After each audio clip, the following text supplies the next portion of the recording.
been a little while since we've done one of these.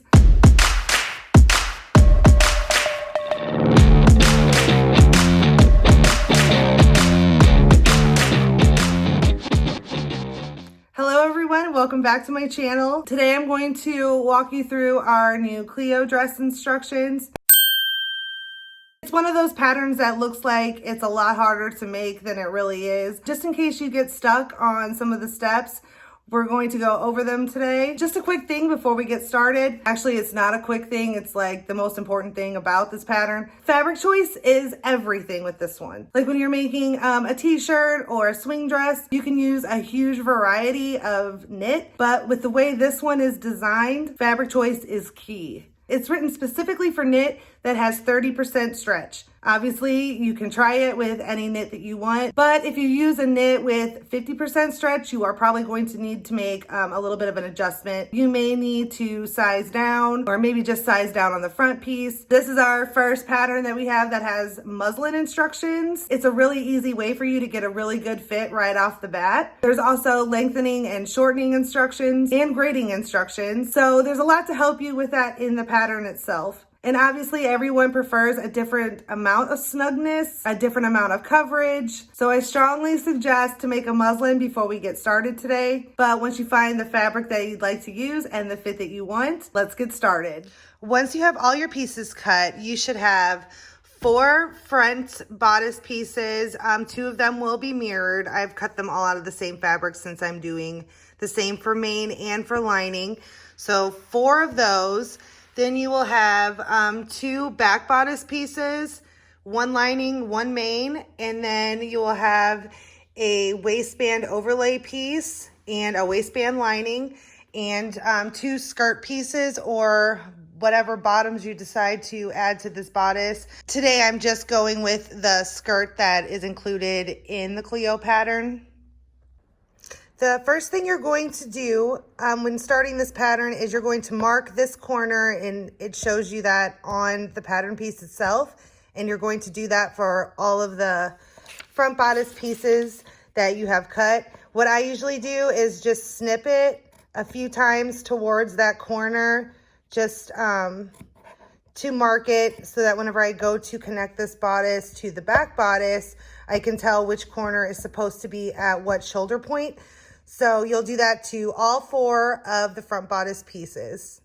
So here's all of the little clips that I have close to this corner.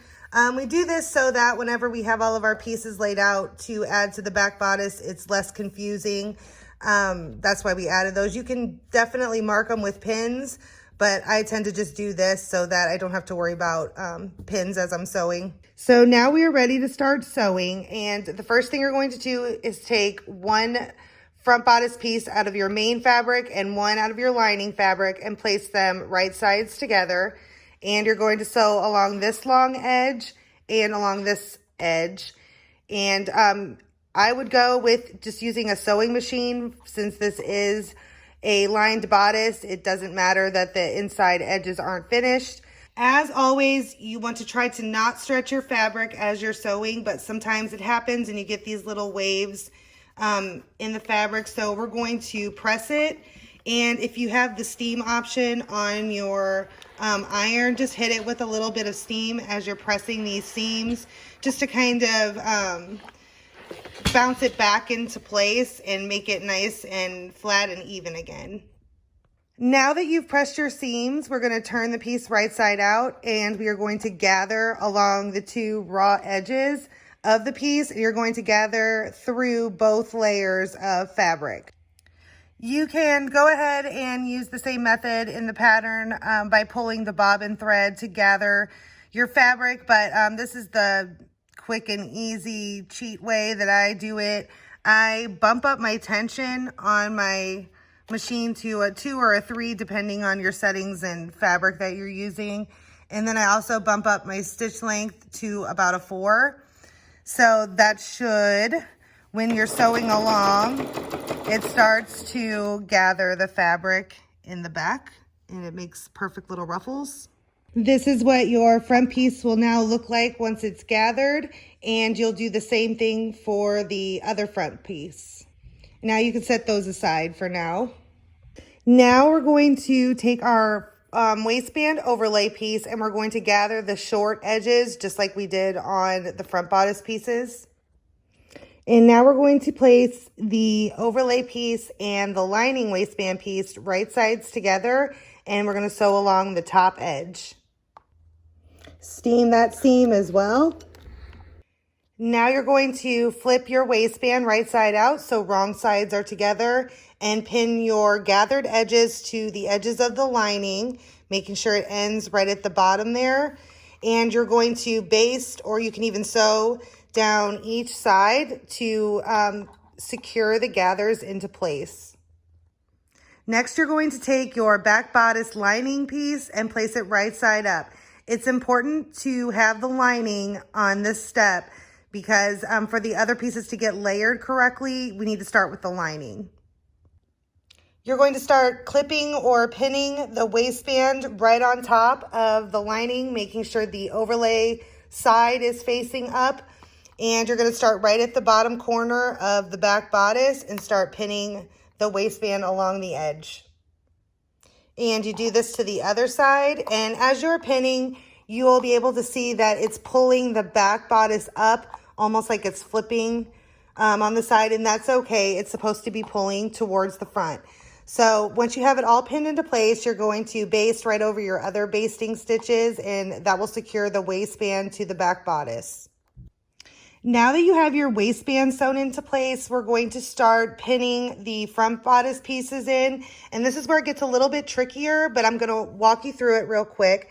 So when you go to pin the shoulder edge, which is the shorter edge on your bodice piece, you want to make sure the most important thing is to keep 1/4 of an inch on either side of the bodice open so that the seam allowance is not affected when you go to sew it.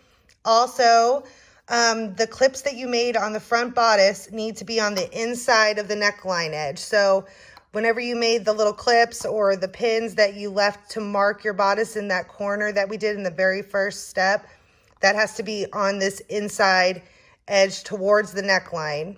It's going to be a little tight with these gathers at the shoulders, but it is definitely necessary for the look of the bodice. One thing I forgot to mention before placing your pieces is that the main fabric should be up, like it should be facing you. So when you're pinning the front bodice pieces to the back bodice, the main or the lining fabric on the back bodice should be up, and the main fabric on the front bodice piece should be up. So this is the main, and underneath is the lining. As you come across and go to start pinning the side, make sure, once again, you leave 1/4 of an inch at the top up here and 1/4 of an inch at the bottom down here. It's hard to see with the waistband in there, but the waistband will come down 1/4 of an inch past where you're pinning the front pieces to it. So make sure that the gathers are nice and even as you go up. And once again, this is going to start pulling. It's not going to lay perfectly flat when you have it pinned. It's going to start pulling the back piece, and that's okay. Once you have everything pinned into place on the first side, you can baste it into place. Also, it doesn't matter which front piece you start with. Either side is fine. It's not critical which side is on top. So at this point, everything is basted into place as far as the waistband and the first front bodice piece. Now all we have left to baste is the other front bodice piece, and you'll do the exact same thing that you did for this one. Make sure that your main fabric that you want to show when you're wearing it is facing up. Now all we have left on the bodice piece is to connect the main fabric back bodice piece. You're going to take your main fabric back bodice piece and you're going to place it right sides together with the piece you just created. The back bodice piece will be right, the lining will be right side up. So you'll place this right side together with that, and you're going to pin all the way along all the curves, the shoulder edges, all the way along it. The only thing you won't have to pin is this bottom edge. Now that everything is clipped into place, all you have to do is sew one more seam all the way around everywhere that's clipped.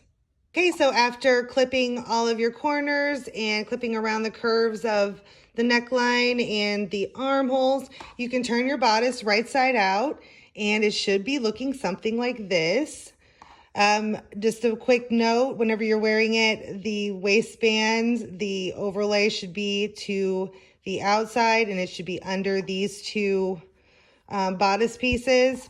So now all you have to do is, well, clip some strings, take out your basting stitches if they're showing, and then you're going to baste around the bottom of the bodice through both layers, the lining and the main fabric, just to keep those in place for when you add the bottom. So for this tutorial, I decided to go with the skirt that comes with the pattern itself, but you can add any skirt or shorts or even the swimsuit hack that I'm going to add at the end of this video. But for instructional purposes, we're going to go with the one I added to the pattern. So we're going to place both skirt pieces right side together, and we're going to sew down these straight edges. Now we're going to hem along the bottom of the skirt.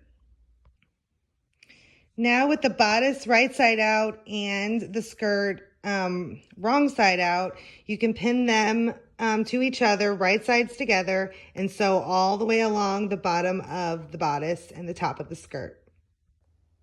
All done. That wasn't too bad, right? Now you may have seen me post in the group a bathing suit hack. And I decided when I did the bathing suit hack that I better add the bottoms to my website. These bottoms are more of a boy short cut, lots and lots of coverage on your booty, and you can use the code SWIM to get them for free. And now I'm going to show you how those go together. Once you have all of your pieces cut out, you will have two mirrored back pieces out of your main fabric and your lining. In this video, I'm using the plaid as the main fabric and this floral as the lining, just for visual purposes. And then you will also have two front pieces, one out of the main, one out of the lining, and two band pieces for your leg openings. The first thing you're going to do is place your main fabric back pieces right sides together, and you're going to sew along this long edge, and you're going to repeat that with the lining pieces. Open up your back piece. Then you're going to place your front piece and back piece right sides together with the main fabric, and you're going to sew down these side edges. And you're also going to place the crotch edges right sides together and sew along that seam as well. When you're finished sewing, you should have something resembling swim bottoms like this. And then you will just repeat that with the lining and just turn the lining right side out, not the main fabric. So now we're going to slide the main fabric inside of the lining fabric. It will be wrong sides together, and we're going to match up all of the edges and the seams at the top and at the leg holes, because the next step we're going to baste it all into place before continuing on. So now your main fabric and lining should be pinned together, clipped together. Your side seam should be matched up on both pieces. The back seam should be lined up on both pieces. And just like the top of the piece, the leg holes should have the same seams lining up on the side and at the crotch. All of that should line up, and we're going to baste around the leg holes and all along the top, just to keep the fabric from shifting when we're adding bindings or when you're adding it to the bodice you choose to add it to. So now your lining and main fabric should be connected at the top and also around the leg openings. I'm just going to jump in here real quick. If you're watching this video years and years into the future, we are in the middle of a pandemic right now, and basically any type of elastic is really, really hard to find because there are a lot of people making masks. So for this tutorial, I just use fabric bands to finish the leg openings, but you are more than welcome to finish it with clear swim elastic if you happen to have that on hand.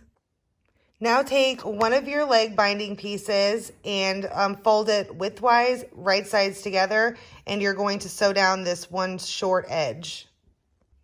When doing bindings, You want to make sure that the piece that you're binding to is wrong sides out, or in this case, lining sides out. And you're going to make sure that your lining or your binding piece is wrong side out as well.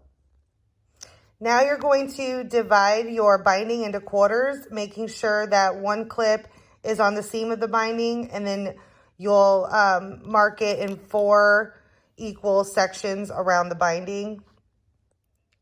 Now, starting at the crotch of the swim bottoms, you're going to place the seam of the binding, and it will be right side of the binding facing the lining side of the swim bottoms.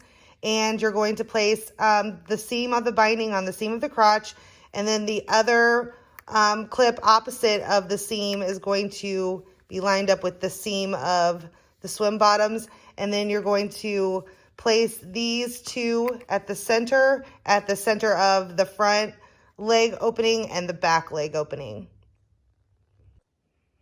Now you're going to pin in between the original 4 pins, and you're going to make sure that the binding is evenly distributed along the edge of the swim bottoms. You'll have to stretch it a little bit just to get it to where it's evenly placed. And you'll notice you'll have to stretch the binding a little bit more on the back than you are on the front of the leg opening. And that's okay, because it needs to stretch a little bit more in the back for your booty.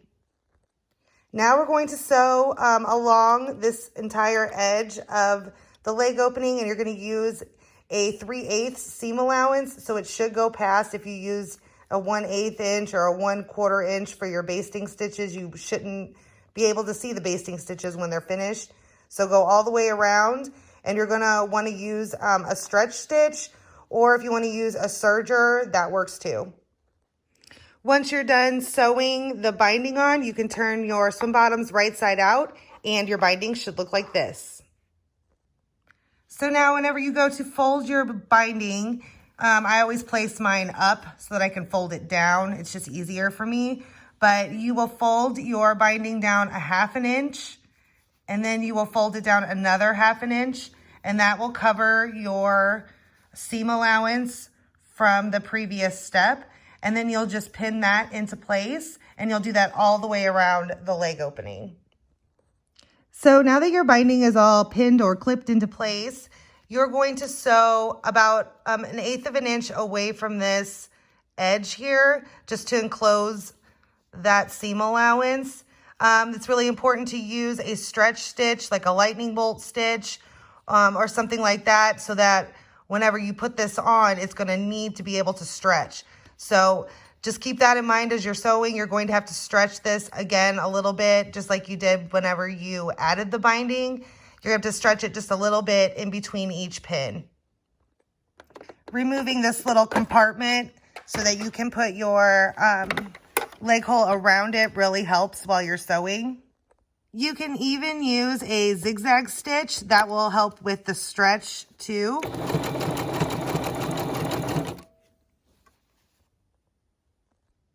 And now your binding should look a little bit like this.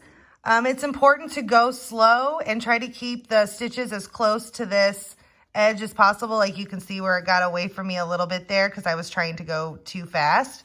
But once you're done with that, your leg opening is finished, and all you have to do now is do that for the other side. Turn your swim bottoms lining side out again and do that for the other leg. And then your bottoms are all finished and ready to add to your bodice. So there you go. I hope you found the instruction tutorial for both the Clio pattern and the bathing suit bottom add-on helpful today. Thank you so much for tuning in, and I'll see you next time. Bye.